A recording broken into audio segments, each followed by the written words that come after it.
The following program, The Russ Belville Show, is intended for responsible adults only. We advocate to the repeal of marijuana prohibition for adults. We discuss the science, culture, and controversy about America's marijuana laws. We do not advocate any illegal activity and encourage all listeners to learn their state and federal marijuana laws.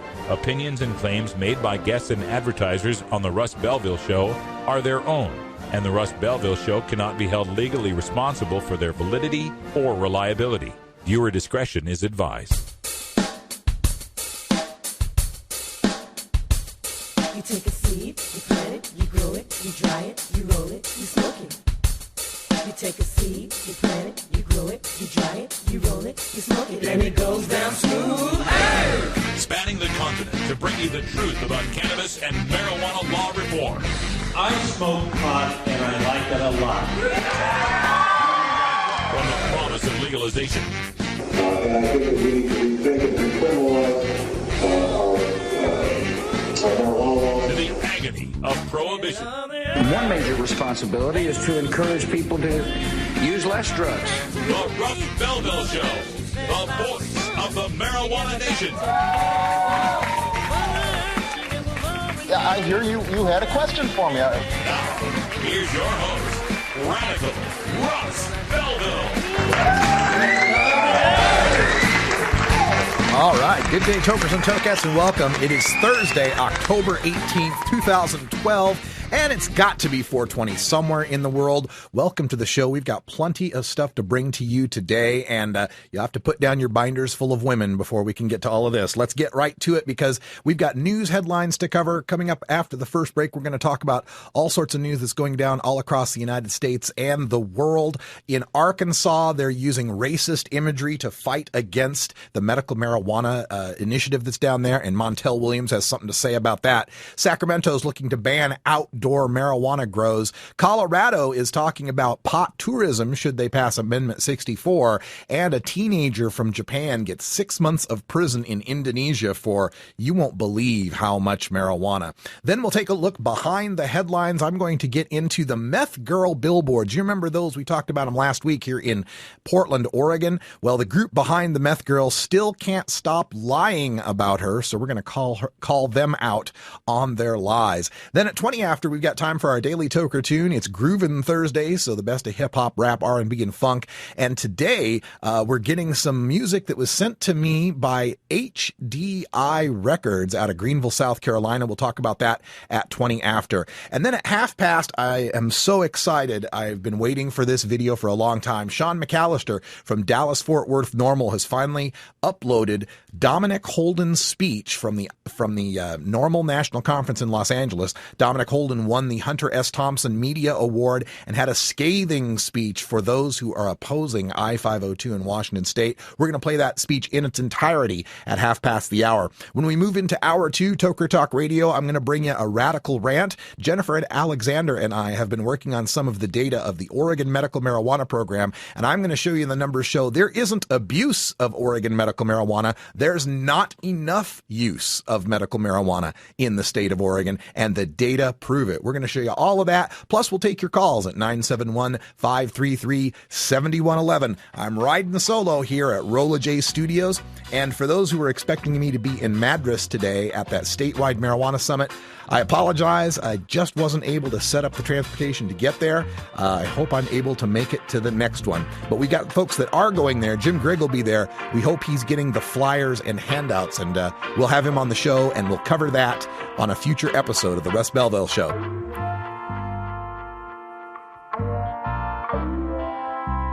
We'll be right back after these messages from our 420 friendly sponsors. Support these advertisers because their ad money goes straight to the Russ Belville Show.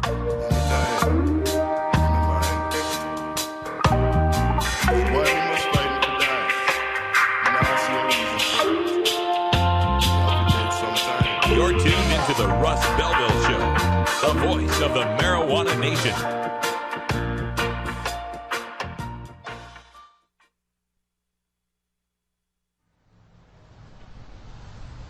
Kids and marijuana.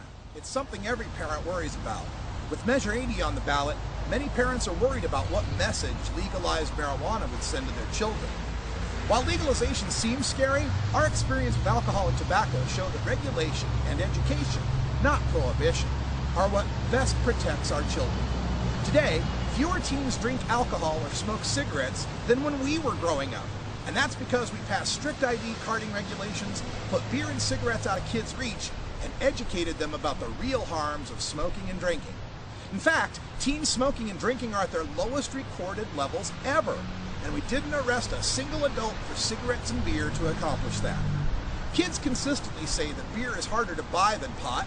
After Measure 80, marijuana is treated like alcohol. You have to be 21, you have to show ID, and you have to go to an adults-only store. The message we send to kids today is just say no, and it doesn't work. Let's send the message that marijuana is for adults, and someday they can make that decision for themselves. Vote yes on Measure 80.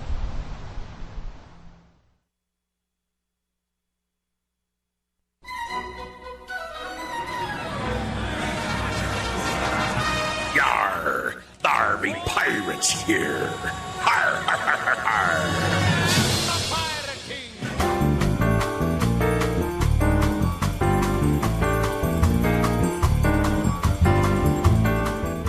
Now it's time for your 420 headline news with Carrie Gallagher. Carrie is off this week. I'm Russ Belville with the news.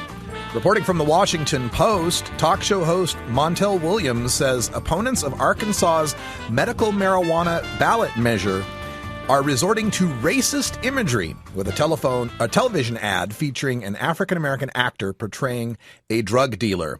The Coalition to Preserve Arkansas Values, which unsuccessfully tried to sue and get the medical marijuana proposal off the ballot, said it paid about $1,000 for airtime to run a 30-second spot opposing the measure. The ad at one point shows a black actor sitting at a table with guns and filling bags with marijuana. The narrator in the ad says, quote, "The grass growers and dope dealers would be in charge. Arkansas doesn't need a state filled with stoned-out zombies or the criminal activities that come from legalizing controlled substances." End quote. Montel Williams telling a crowd gathered in front of the state capitol steps, quote, "Offensive is really an understatement. It's the most egregiously racist, false statement you've ever seen in your life.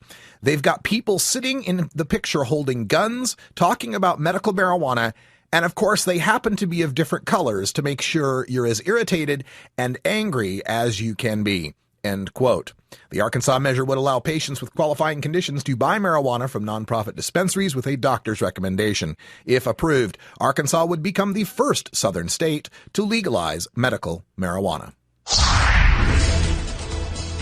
In other news from Arkansas, from the Arkansas blog at arkansastimes.com, state agency head distributes talking points against medical marijuana. Jennifer Gallagher, director of the Arkansas Division of Behavioral Sciences, has distributed a memo to employees with talking points against the medical marijuana initiative. The blog got a tip about this memo from a correspondent who questioned the propriety of a state agency head lobbying on a ballot issue. Amy Webb of the Department of Human Services responded, "Jennifer Gallagher is the director of the Division of Behavioral Health Service, which includes substance abuse prevention and treatment. Both she and her employees have been asked by providers and others to give their stance on medical marijuana. Mrs. Gallagher's office gathered factual information on the issue and shared it with her staff, which is absolutely appropriate given what the division does." Reporting from the San Francisco Chronicle, Sacramento wants to ban outdoor marijuana gardens. The city council voted Tuesday to draft an ordinance prohibiting outdoor marijuana grows. Deputy Police Chief Dana Mathis says the outdoor gardens are leading to crime, including a recent incident in which a homeowner fired gunshots at intruders in his backyard crop. The Sacramento Bee says the council also voted to keep restrictions on medical marijuana dispensaries. The pot shops cannot operate within 1,000 feet of other dispensaries, 3,300 feet of residences, and 600 feet of schools and parks. There are 17 marijuana dispensaries in Sacramento. The city has a moratorium on dispensaries following a series of federal crackdowns. Reporting from the Denver Post, Colorado marijuana legalization measure raises the question of pot tourism. In a debate co-hosted by the Denver Post and 9 News, Amendment 64 opponent Happy Haynes said the measure would attract illegal drug dealers, hurt Colorado's brand among businesses, and bring in unwanted marijuana tourists. Proponent Betty Aldworth saw it differently, saying there is no evidence that the measure would harm the state's business climate and that any marijuana-motivated visitors would be welcome. Quote, "Those are tourism dollars, are they not?" End quote, Aldworth asked. Haynes said the state should be more discriminating. Quote, "The idea that any dollars that we get are okay. I'm not in favor of swelling our state coffers with money because people are getting high." And finally, news from the Washington Post. An Indonesian court has given a 17-year-old Japanese boy 6 months for possessing marijuana in Bali. The teen could have received 12 years under Indonesia's tough narcotics laws. Judge Gunawan Tri Budiono said in the Denpasar District Court that although the boy, quote, "spoiled the image of Bali as a tourist destination," end quote, he showed leniency because the boy is young and bought the drugs for personal use. The teen, who cannot be named under Indonesia law because of his age, admitted to buying 2.6 grams of marijuana for personal use. He has been detained in a police cell since August 8th. He'll be credited for time served and serve out the rest of his 6 months in prison for 2.6 grams. That's your 420 headline news for today, Thursday, October 18th, 2012. When we come back, we go behind the headlines and take a look at the reappearance of Meth Girl in the Portland, Oregon area. This is the Russ Belville Show. We'll be right back.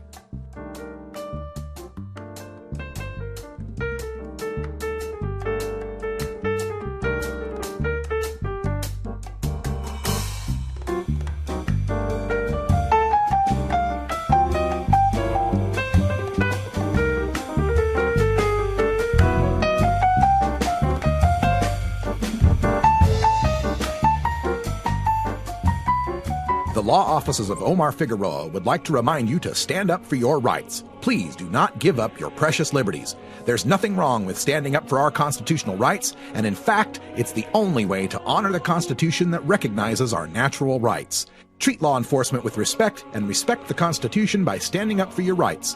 If you are detained or arrested, stand up for your rights by repeating, "I respectfully invoke all my legal and constitutional rights. I do not consent to any search and seizure. I want to remain silent, and I want to speak to my attorney, Omar Figueroa." Omar Figueroa has more than a decade of experience in federal and California courts and graduated from Yale University, Stanford Law School, and Trial Lawyers College. Please contact the law offices of Omar Figueroa at 415-489-0420 or 707-829-0215. or on the web at www.omarfigueroa.com. Look, when I was a kid, I inhaled frequently.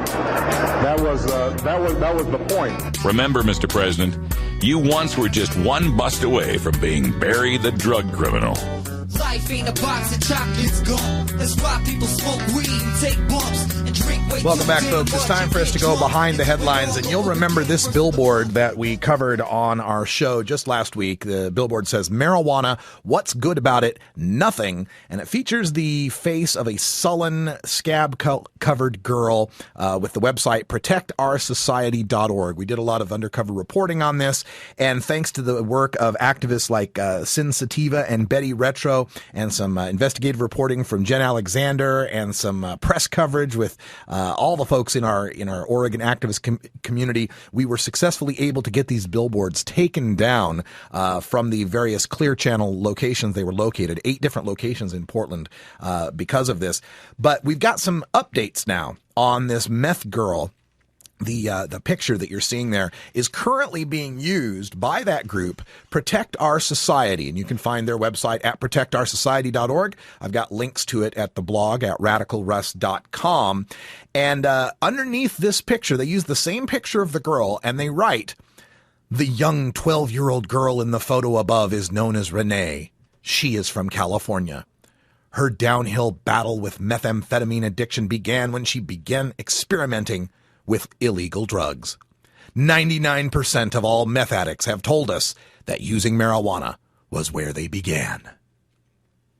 Now, aside from the fact that the gateway theory has been disproved by every group that has looked at it, including our own federal government's Institute of Medicine in 1999, despite that fact, and despite just the simple common sense that, 99% of the Hell's Angels may have started on tricycles, but that doesn't mean buying a kid a tricycle is going to turn him into a Hell's Angel. Besides that, the problem here is that the woman in the billboard, the woman in the picture, the woman we've been calling Meth Girl, is not a 12-year-old girl and has never used meth. Now, Jennifer Alexander's got an excellent post on this, and you can check it out at radicalruss.com. There's a link. And here's the quote from the piece. After some investigation and phone calls, Oregonians for Law Reform discovered that the Meth Girl ads were indeed staged. According to Kim Kapp, the Public Information Coordinator and website administrator for the City of Vancouver, Washington Police. Quote, Meth Girl was a model, end quote, that was mocked up to appear to be a meth addict for a meth awareness campaign in 2003. Kapp was positive that this was a model and not a real meth user because Washington law prohibits the use of face shots of victims of crime, and that includes drug addicts. Furthermore, because it was funded with federal grant money, there was very close oversight for the project, ensuring everything was done by the book. Now, in addition to the lies about Meth Girl, of course, they lie about marijuana in many, many respects. And I'll just try to shoot down a few of these. First, they say, attempts to legalize marijuana around the nation bring to light the importance of educating the general public on the dangers of marijuana. First, marijuana is a federally illegal drug. Any attempts to legalize marijuana would put any state out of compliance with the Federal Drug-Free Workplace Act, according to research done by the California Chamber of Commerce. Well, folks, that's wrong. The Federal Drug-Free Workplace Act applies to federal contractors and grant recipients. It does not apply to a state and does not require a state keep marijuana illegal. The federal government has no constitutional authority to mandate that a state keep marijuana illegal. And even those few agencies that are required to comply with the Drug-Free Workplace Act are not mandated to perform drug testing. This is from the frequently asked questions section of the U.S. Federal Drug-Free Workplace Act. Is drug testing required or authorized under these regulations? Quote, the act and these rules neither require nor authorize drug testing. Specifically, the legislative history precludes the imposition of drug testing of employees as a part of the implementation of the act. Furthermore, in Oregon, most state employees cannot be subject to random drug testing anyway. All right, let's go back to some more of the lies from Protect Our Society. They say, quote, drugged driving incidences are on the rise, and Oregon currently doesn't have any established THC standards for driving under the influence of marijuana. Law enforcement has very little recourse to keep those impaired drivers off the road.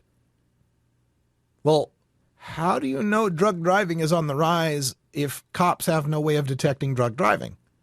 If the incidences are on the rise, doesn't that tell us that the cops are catching them now? They continue. The percentage of kids in drug counseling for marijuana addiction has been increasing annually, and the resulting negative effects place both our youth's development and our future workforce at risk. When you catch someone smoking pot, you sentence them to rehab. That's not addiction. That's rent-seeking. They continue. The truth is the production and distribution of marijuana is already big business and controlled by violent drug cartels. We need only look at the violence occurring among warring drug cartels along our border with Mexico.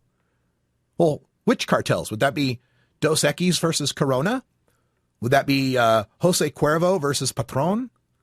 Oh, right, yeah. Those drug cartels don't cause any violence on our Mexican border because they're legal commodities that we import to America daily. But thanks for making our point for us, though. We want to put those violent cartels out of the marijuana business. And then finally, they say, since marijuana remains illegal under federal law, any locally imposed taxes from marijuana would be legally uncollectible. Right, okay. Tell that to the Medical Marijuana Enforcement Division of the Colorado Department of Revenue. Tell that to the California Board of Equalization, both of which have been collecting taxes from dispensaries for years now. There's more to this. Kevin Sabet shows up, of course, with his whole we can't legalize because the costs would end up being more than what we'd gain in the taxes, ignoring the fact that a marijuana smoker's costs are 1/40th that of a tobacco smoker, yet that's legal. Oh boy, we got to take a break here. Enjoy some salad. You got to have some greens in your life. It's very important to have greens in your diet. I hope you've got some greens in your diet. Be right back. Oh, have you ever met that funny reefer man? A reefer man. Have you ever met that funny reefer man? A reefer man. If he said he swam to China, he would sell you South Carolina. Then you know you're talking to that reefer man.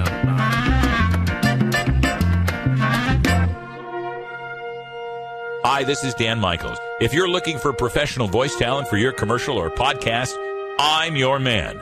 Visit danmichaelsaudio.com for more information.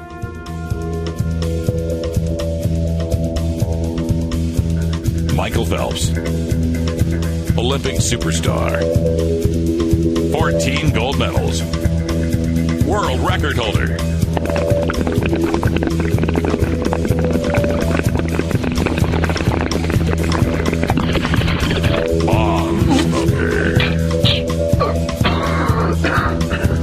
So much for that amotivational syndrome.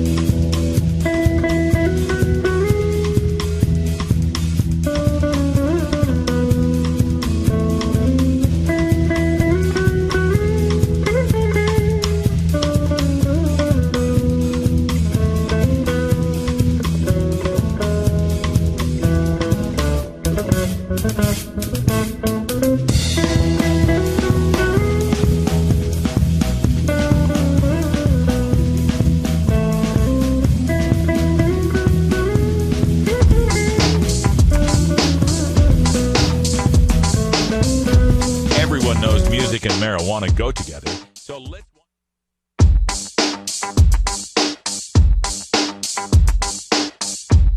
Everyone knows music and marijuana go together. So let's wind up our 20 after break with the Russ Belville Show's Daily Toker Tunes, the best in pod-safe 420 music from around the web.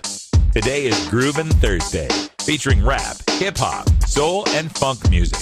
You can get downloads and more information about all our Daily Toker Tunes by visiting music.radicalruss.com. Now, sit back and enjoy your Daily Toker Tune.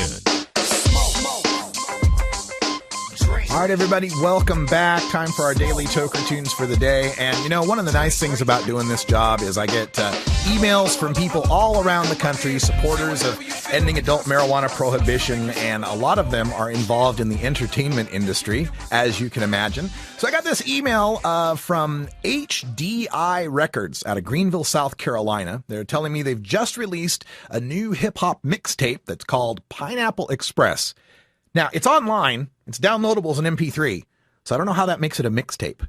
Does that term even work anymore, mixtape? Anyway, I dig, because I go back to cassette days, so I know what you're saying. All right, so a hip-hop mixtape called Pineapple Express that has a few songs that might be appropriate for the show. He also mentions he's been watching the show for a while and remembered how we played various tree-related music during segments and attached a new song for us. This one is called Miss Mary Jane. It's Shooter and D-Rock. It also features Cook E. Cook on this one, so check it out. Miss Mary Jane. Yeah. That fresh shit, that net shit, that pineapple express shit. Look. OG the sour D actually smoking avidly. Swag on that save the earth. I swear my niggas going green. Yeah, we holding green. Forever rolling trees. You let your bitch come to my show, she gon' be blowing me. Bye by the O. Smell it on my clothes. D-Rock be rolling up, cause all these bitches down to smoke. He been told you we ain't gotta ask your bitch to look. You smoking on that Bobby Brown pack and that Reggie Bush. Miss Mary Jane, Jane, Jane. You blow my mind, you blow my mind, don't blow my high. Hey, hey, don't blow my high. Miss Mary Jane, Jane, Jane. You blow my mind, don't blow my high. twist it, puff it, pass it, get it, hit it, don't you kill it, don't forget to ash it, take this boat here, yeah, just cash it, and I'm smoking fly shit, yours is brown grass shit, be chilling in the building, you can't get access granted, fucking with us, you'll never be sober again, Pineapple Express shit, I'm on point, I don't never miss, fuck them fake niggas, who always trying to diss, I just turn the other way while I light up my spliff, I'm married to the green, Mary Jane is my mistress, my lyrics are like acid, they're gon' make a head trip. Bad white hoe look like Trish Stratus, and I have her face down, red jumpsuit apparatus. Miss Mary Jane. You blow my mind, don't blow my high. Don't blow my high. Miss Mary Jane. You blow my mind, don't blow my high. Don't blow my high. Miss Mary Jane. You blow my mind, don't blow my high. Don't blow my high. Yo, I be rolling all day and smoking all night. Me and my bro will give your girl that good pipe. Believe it, I'll convert any bitch from a dyke.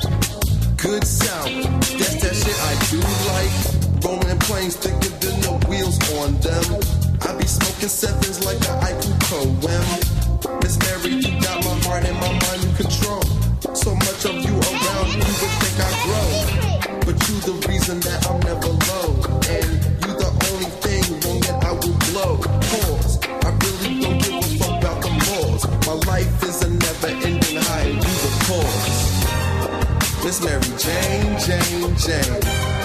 You blow my mind, don't blow my high.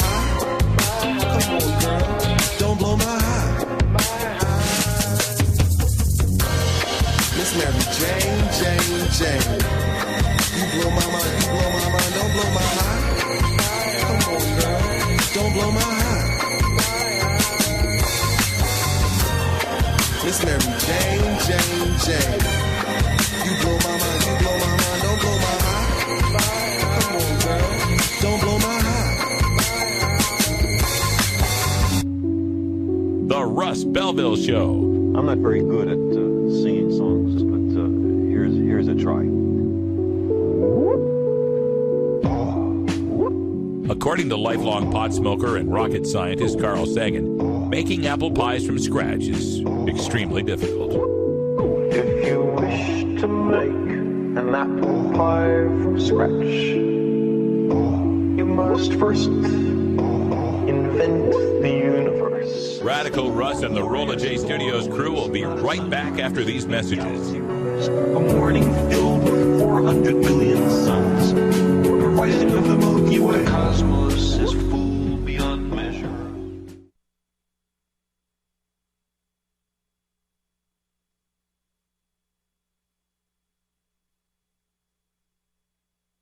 As the former chief federal prosecutor, I enforced our marijuana laws. I've come to believe they don't work. Filling our courts and jails has failed to reduce marijuana use, and drug cartels are pocketing all the profits. It's time for a new approach. Initiative 502 brings marijuana under tight regulatory control, generates new revenue for education and prevention. And if we pass 502, we'll have more resources to go after violent crime instead. Yes, on 502.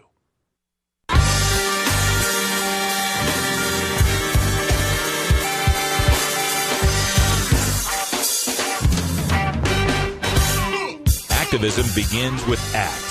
The Russ Belville Show features the stories of hardworking grassroots activists working for an end to prohibition in today's activist agenda. Welcome back, 29 after the hour, and I'm excited about this next video. I haven't seen it yet myself, and I'm really looking forward to seeing it. It's Dominic Holden, the 2012 Hunter S. Thompson Award winner from NORML, speaking at the NORML Los Angeles conference, and it's a fiery speech, I am told, that takes down the opposition to I-502 legalization in Washington State. Let's just get on with it. This is Dominic at the NORML National Conference. Big thanks to Sean McAllister, DFW Normal, for this video. Really appreciate Welcome it. to the 41st Annual Normal Conference. It's wonderful to see all of you. We all stand for freedom. And my friend Dominic Holden, who I met at my first Seattle Hemp Fest over 10 years ago, will be our opening speaker. Dominic last night earned the Hunter S. Thompson Award. He's an amazing individual, articulate without fear, does not take sides, but speaks his mind. And I can certainly appreciate that.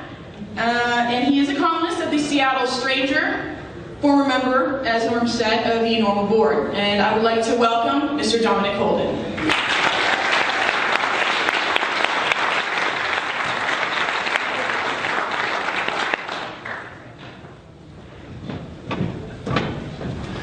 I never take sides.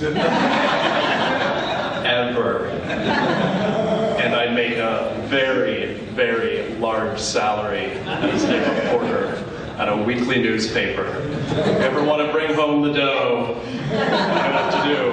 Can everyone hear me? Yes. Okay, then give me an N. N. That wasn't very good. Give me an N. N. Give me an O. O. Give me an R. R. Give me an M. M. Give me an L. L. What's that spell? What's that spell? What's that spell? That's fucking right, it does. I grew up in the Central District, on the edge of the Central District in Seattle. It's a mostly African-American neighborhood, and I lived right kind of on the edge. My block was about half black and half white, and down one side of the hill was white kids, and the other side of the hill it was black kids. And by the time I was a teenager, most of the African-American kids had been busted for pot. And the kids on the white side of the hill had taken acid and sold pot, and they didn't have a single damn problem with the police. And I went to a predominantly African-American Catholic school. There aren't many of those in Seattle, I'll tell you. And we were steeped in the civil rights movement. And I got into marijuana law reform because this is a civil rights issue.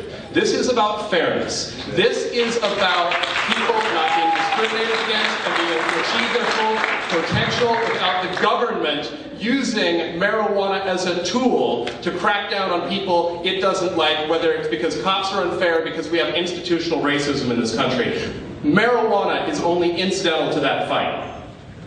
When I was 24 years old, myself and a guy named Ben Livingston in Seattle, Washington, we wanted to run an initiative. And we talked to the ACLU, and it turned out to be an initiative that would make marijuana enforcement the lowest priority for police and prosecutors in Seattle, Washington.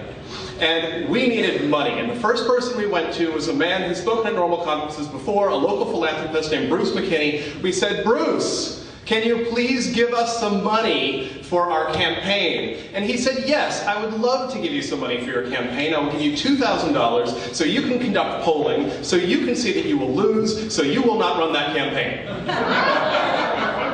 Thank you, Bruce McKinney. We took that money and we did a poll, and we found that we had about 50% support and 17% undecided. And so, despite his advice, we decided to move forward, and we gathered our signatures, and we came to a normal conference in San Francisco, and we asked other people for money, and we went to John Gilmore. I don't know if you guys know John Gilmore. He's been a philanthropist for this movement. And we said, John Gilmore, we have a good poll, and we're working on a campaign, and we would like you to please give us some money. And he said no. He said no. He says it's not going to work. It's going to be ineffective. You're probably not going to make the ballot. If you do, it's going to fail. No, no, no, no, no, no, no. We made the ballot. Thank you very much, John Gilmore. And we were roaring into it. It was after HempFest, and I was on the steering committee of HempFest at the time, and it was 2003. We're about a month away from the vote, and I sit down with the HempFest steering committee, and they say to me, that I-75, it's a bad idea. Not all of them, but most of them. They said, it's going to fail. They said, if it passes, it's not going to do anything. Also, your strategy sucks. You're ugly. And we're ugly. The Seattle PI, which is a fairly progressive editorial board, they said, no, no, no, it's a bad idea, you can't do it. And you know what? We did hear from the other side. We heard from the drug czar. And we heard from local law enforcement, the prosecutor's office, and the sheriff, and they were a voice. But the people who were loudest, the people who said that we shouldn't do it, the people who said your strategy is wrong, your law doesn't go far enough, those were people from our own side. These were other pot activists and other progressives. Have you guys ever heard of a concern troll? A concern troll is someone on the internet who pretends like they share all your values and your goals, but maybe your strategy's a little off. So we were hounded by concern trolls, but we pushed forward with I-75 anyway because we thought it was winnable. And the problem with marijuana law reform, in my opinion, the number one hurdle we have is convincing people that we can fucking win. How many of you, and we can win, but how many of you have gathered petition signatures where people haven't signed it yet and they tell you, I've already signed it? That ever happened to you guys? Has any one of you ever sat down with someone who totally supports legalizing marijuana and they said, I'm totally with you, but I don't think it's going to happen? Yeah? We're faced by losses all the time. Some of it's fatigue. Sometimes it's because every time there's a medical marijuana raid, people think that medical marijuana laws have been nullified across the country. So we are plagued by these losses. And what we need are more wins to instill this confidence in our own allies. And so I-75, it fucking won. It won by 57 to 43%, it fucking won. And what did it do well? Prioritize marijuana enforcement. We didn't make it up. Dale Geringer did it in Mendocino County. I don't know where Dale is. There's Dale. Holler for Dale Geringer. Oakland has done it. Lots of cities have done it. And what that does is it does not just put a gesture law on the book, something that's essentially a resolution, and it doesn't just encourage those enforcement officials who can use their discretion to stop marijuana prosecutions. It changes the identity of a region when you are winning. Thanks to things like I-75 and thanks to HempFest, when you read articles about Seattle, they say Seattle is a very marijuana-friendly city. We actually wrote that at the bottom of our press releases for a long time. See, like, if we say it long enough, it becomes true. And it is true. People think of Seattle as a place that supports marijuana legalization the same way that people who live in San Francisco think that they live in a gay-friendly city, and they're not sure as hell not going to discriminate against gay people, and people in Seattle are going to shut their damn traps if they think that pot smokers should go to jail. Now, every single elected official in Seattle is on the record supporting legalization. Our sheriff is on the record supporting legalization. Every single member of Seattle's legislative delegation supports legalization. So one little win a ways back has changed the culture, and it set us up for another win.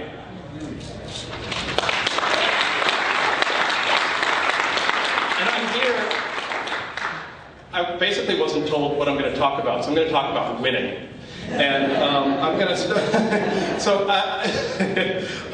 what I want to talk about is our short-term goals and our long-term goals and how they involve winning all the way along the road. We need to take our victories when we can get them. So I'm going to talk about three things. The first one is what we can learn from experiences in Washington, in California, and from the civil rights movement. The second thing I'm going to talk about is what is happening right now in Washington State. And the third thing I'm going to talk about is what makes the difference between something that can win from something that cannot win.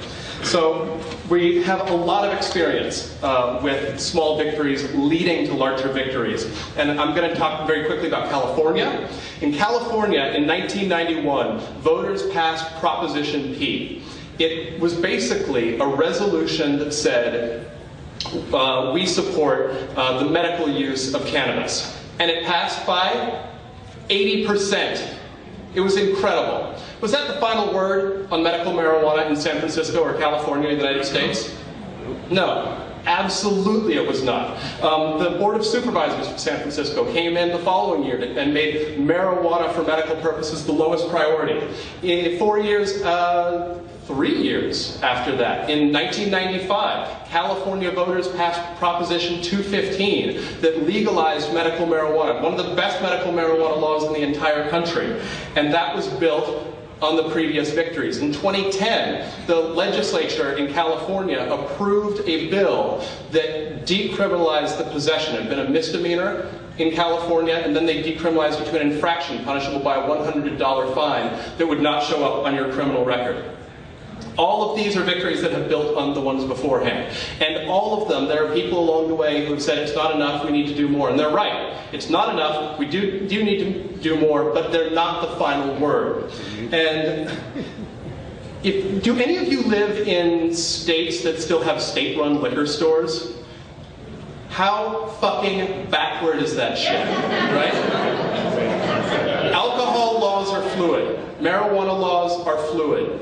Of those people who raised your hand just then, raise your hand if you believe that what you have now is worse than prohibition. If you'd like to go back to prohibition instead of this idiotic fucking state-run stores. Not a goddamn hand, right? You've got to build on your victories. I want to look at gay rights in Washington State. In 2006, our legislature passed an anti-discrimination bill against gays and lesbians. And people said, that's not enough, we want gay marriage. And the legislature said, yeah, we hear you, we don't think that gay marriage can pass. They came back the next year, in 2007, and they had a sip of water. You have to do it once a year. They came back in 2007 and they passed a domestic partnership bill that conferred these romantic rights of marriage, like making funeral arrangements and hospital visitation, to same-sex couples. And then they came back in 2008 and they extended more rights to gay couples. They came back in 2009 and they extended all of the state-granted rights of marriage to same-sex couples that are afforded to opposite-sex couples. But throughout it, people were screaming bloody murder. They were marching and they were saying, marriage equality now, and we need to do more. And there's a columnist named Ken Schramm who works for Como in Seattle, and he wrote a nasty column chiding State Senator Ed Murray, saying, why haven't you introduced a marriage bill? And he actually had introduced a marriage bill, but it couldn't get any traction because it wasn't its time yet. And now, finally, in 2012, the Washington State Legislature passed marriage equality so that all gay couples in Washington State get the equal rights that they finally deserve. And the right wing, but hold your goddamn applause, because the right wing fucking bigots have put it on the ballot. They've done exactly what people thought they would do. They've put it on the ballot, they're challenging it, and now, in 2012, we're in a place that we couldn't have been a few years before we had these discussions about domestic partnerships.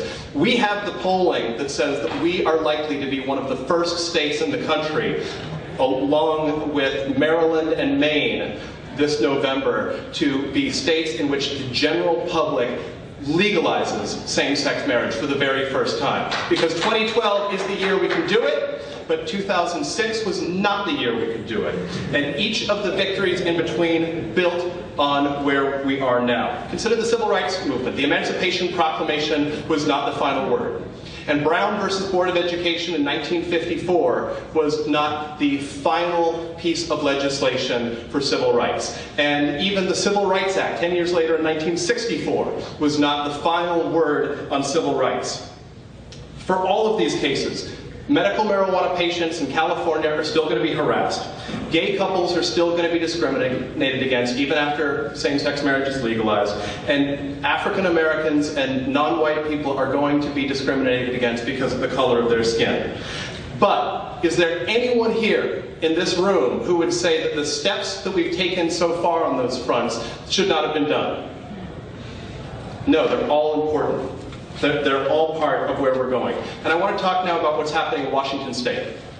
In Washington State, there's an initiative on the ballot next month that would legalize marijuana possession of up to an ounce for adults 21 and over. It would allow them to possess up to 16 ounces of cannabis-infused food product and 72 ounces, like a six-pack of marijuana-infused in some sort of liquid form, which is a shocking amount of hash oil. I just want to go ahead and it's like a six-pack of hash oil.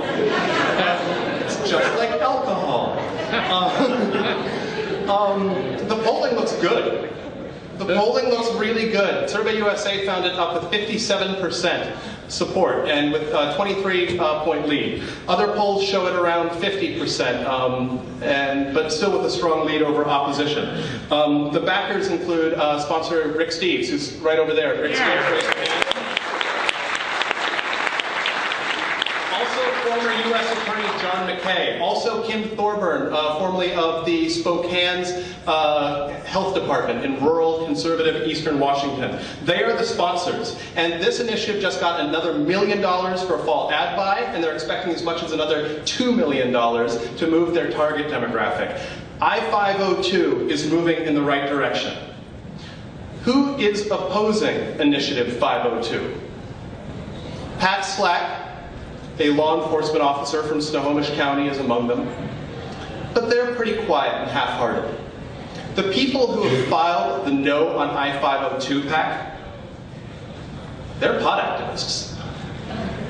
It's Steve Sarich, who runs a dispensary group called Canacare, Gil Mobley, a cannabis doctor who writes authorizations in Washington, and a whole passel of pot activists along with them, including some who've run initiatives before. At the medical marijuana march that we had in May, they brought their signs, they brought their banners, they brought their t-shirts. They turned it into a "Don't Legalize Marijuana" march. It was the weirdest fucking thing I've ever seen as a pot activist, and I've been doing this since 1994.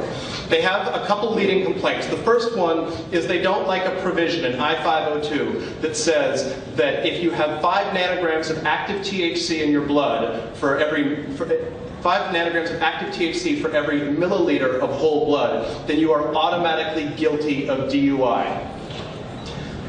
It's a per se standard, like we use for alcohol. I'm not a huge fan of per se standards, I've got to admit. I think that you should have to prove impairment. But this is the standard we have in Washington, it's the standard we have in a lot of different places. And what the opponents have been saying is that someone who has used marijuana, a regular marijuana user, a medical marijuana user, will test positive for exceeding that level a day later, 2 days later, a week later. Well, guess what? They don't have a single fucking scientific study to back them up. In fact, the science proves them wrong. But science shows that the vast majority of marijuana users drop below that 5 nanogram level within a few hours, and none within 12 to 24 hours, and certainly not a day later, 2 days later, or a week later. Their argument is fundamentally flawed because it's a lie. That is what our medical marijuana industry in Washington State has been pushing as its primary argument. They are also concerned about a federal challenge. They say that if we pass I-502, well, then the federal government is going to challenge us on legalizing pot. Newsflash, that's the damn point. I had a Facebook comment 2 days ago. A person said, well, we don't want to pass I-502. What we need to do is we need to wait for Congress or the UN to legalize marijuana. You can go ahead and raise your hand if you think that the Congress or the UN is going to legalize marijuana without the states pushing them to do it. No? I'd hope for more optimism, frankly. People also complain that you're not going to be able to grow marijuana at home. The truth is, you look at polling, and it shows that people are very concerned about allowing home cultivation. I think people should be able to grow a few plants at home. But we've seen a lot of people robbed for their medical marijuana grows. People don't want it near a school zone. It's an Achilles heel. So they've written the law this way so that they can pass it. And then a lot of pot activists say, but marijuana is going to be taxed. Shut up, teabaggers. Yeah, marijuana is going to be taxed. Like, what crazy planet do you live in that you think we're going to legalize a gigantic agricultural commodity and we're not going to fucking tax it? You greedy bastards. I went to HempFest. I went to HempFest in August, and HempFest is the largest marijuana legalization rally in the entire world, and I'm so goddamn proud that it's in Seattle, Washington. And it did the weirdest thing I've ever seen in my entire life this year. It was the largest anti-marijuana legalization rally I've ever been to in my life, because it was overrun by medical marijuana dispensaries and medical marijuana industry opposing Initiative 502, sometimes violating election law by not identifying who was paying for stuff. Handouts, banners, signs, t-shirts, people wearing those crazy things over there, like signs that you walk around thinking, oh, on 502. That's what they were doing. They were up and down, thick, a mile on the downtown waterfront. And they were telling patients, they were telling medical marijuana patients that if I-502 passes, you're not going to be allowed to grow at home. I-502 doesn't touch the medical marijuana law in Washington. But they lie to them to scare the shit out of people. And I don't think that that's particularly fair. They also say that people who smoke pot are going to be pulled over, tested roadside, a week after they've smoked pot, and they're going to be sent to jail. Well, it's bullshit. It's just bullshit. You can't test someone's blood by the side of the road. You still need probable cause. And you're not going to be detecting it in someone's blood, the science shows, a day or 2 or 3 days later. That's just not what there is. But they were harassing the I-502 volunteers, and the HempFest volunteers were part of the problem.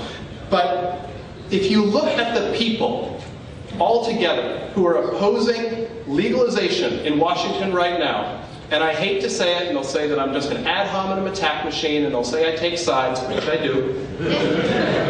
The people opposing I-502 are the ones who are making hand over goddamn fist under prohibition. Those are the people most loudly opposing 502, and I gotta point out that Pat Slack, the law enforcement officer from Snohomish County, he's also making a salary based on prohibition. And frankly, I don't give a rat's ass what they think about legalization if they're the ones profiting from it right now. And some of the people who are also opposing it, I'm not gonna name any names again. He's hiding. He ran. He ran. Jeffrey Steinborn is not in the room, has worked on another initiative, Sensible Washington. They're a group that ran initiatives in Washington State for a few years, and none of them got enough signatures. They're the people who are saying that we should not pass I-502. And this raises a question then. What is winnable? What is a winnable initiative and what is not a winnable initiative? Why would we be enthusiastic about I-502 but not enthusiastic about the initiatives that Sensible Washington ran? And so I wanted to break that down. And for people who are used to this, this isn't rocket science, it's not new, but I do have to point it out because it seems like a lot of people forget it. And I have to sort of back up a little bit and say, you know, this is about winning campaigns. There is something worse than losing a campaign. And that's not even making it to the finish line. With Sensible Washington, they ran their signatures, they sent out their volunteers to petition, they said that this was all within reach, and their volunteers worked so hard to gather those signatures for no money, year after year, and it didn't even get to the ballot. So that when those people say, I've already signed that, I don't want to volunteer, I don't think we're ever going to make it, it's because there are campaigns that don't have the resources and the foresight to make sure that they are in fact winnable. Because you can run something that is potentially winnable and lose, and you can win by losing. By having the discussion in public, we get our issue out there. So you run something viable, it doesn't make it. That's okay, it's not the end of the world. But where we don't win is by running something that is poorly thought out, that polling shows is never going to succeed, that doesn't have credible backers involved, that basically looks half-baked, like we're baked, like we're stoned and we haven't thought it through. So here's what you need if you want to run a winning campaign. You need money. You need a bunch of fucking money. If you can't get a bunch of fucking money, don't run a fucking initiative. It's that simple. You need credible spokespeople. You need people like Rick Steves. You need people like John McKay. And if you, the organizers, and sort of who are the kernel of the campaign, aren't those people, that's okay, but you need to be able to bring them in. You need to also bring in campaign professionals who know how to run campaigns. And you've got to have polling that's on your side. And part of getting polling that's on your side, and this is critical, it's compromise. You're not always going to get what you want. You're not going to be able to run the initiative of your dreams. We're not going to run the initiative that completely legalizes pot and makes every single person happy. You want a bill that can win. In 2012, yes. Bills that can win. In 2012, a bill that can win is Initiative 502. It's not some no-tax, grow-at-home, crazy, regulation-free campaign like has been run in Washington State before. It is 502. In 2003, it was deprioritization. In 98, in Washington, it was our medical marijuana law. And in 1995, in California, it was the medical marijuana law. And just as the Civil Rights Act couldn't have passed 50 years before it did, all of our marijuana laws are going to pass when it is their time and we have the resources to pass them. And here's what you don't need. What you don't need is every damn pot activist where you live to sign off on your initiative and give it their blessing. Because they're going to come. They're going to come and say, well, you didn't talk to us enough first. No, because your ideas were stupid. I'm sorry. Or we listened to you, but we didn't take your advice because we needed money and we needed polling and we needed something that could win. And I'm sorry if that hurts anyone's feelings, but sometimes winning hurts feelings. And they're going to say, but what if you have a federal... Actually, I want to stop really quickly. There's a campaign out there, Solano Beach. They're talking about legalizing dispensaries. That is a small, manageable campaign that looks like it can win. That is smart. You don't have to run the biggest initiative. It can be a resolution supporting medical marijuana. It can be allowing dispensaries. It can be making pot the lowest enforcement priority. It can be legalizing marijuana outright. But you got to do what can win. And what they're doing is very smart and it looks very affordable, and I applaud them. People will come, though, for these bigger initiatives, and they'll say, well, what about a federal challenge? I just want to point something out, that we're watching a federal challenge right now over gay marriage. We've watched the Proposition 8 fight right now. And what has happened since that began? Polling shows most Americans support marriage equality now. Imagine that. The president says that he supports marriage equality now.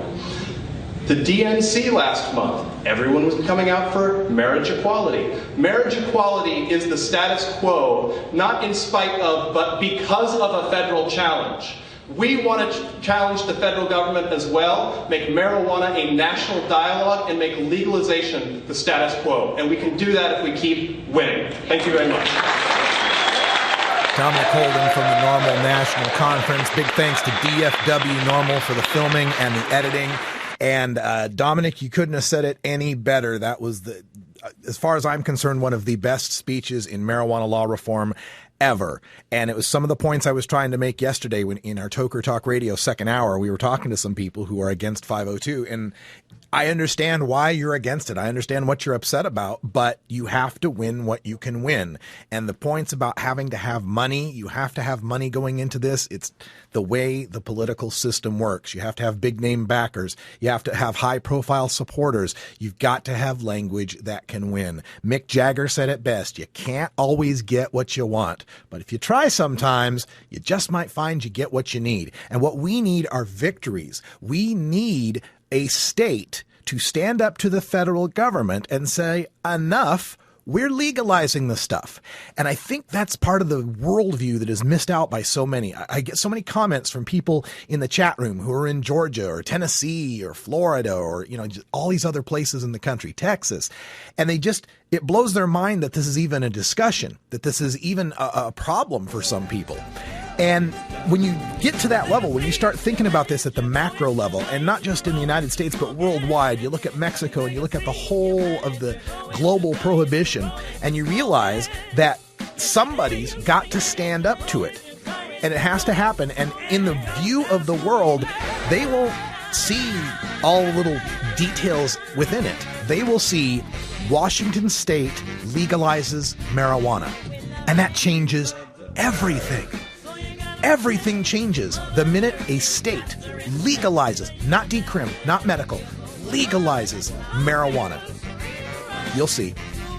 Hey, thanks, folks. That's all the time we got for today. I'm Radical Russ. And until next time, take care of each other, tokers.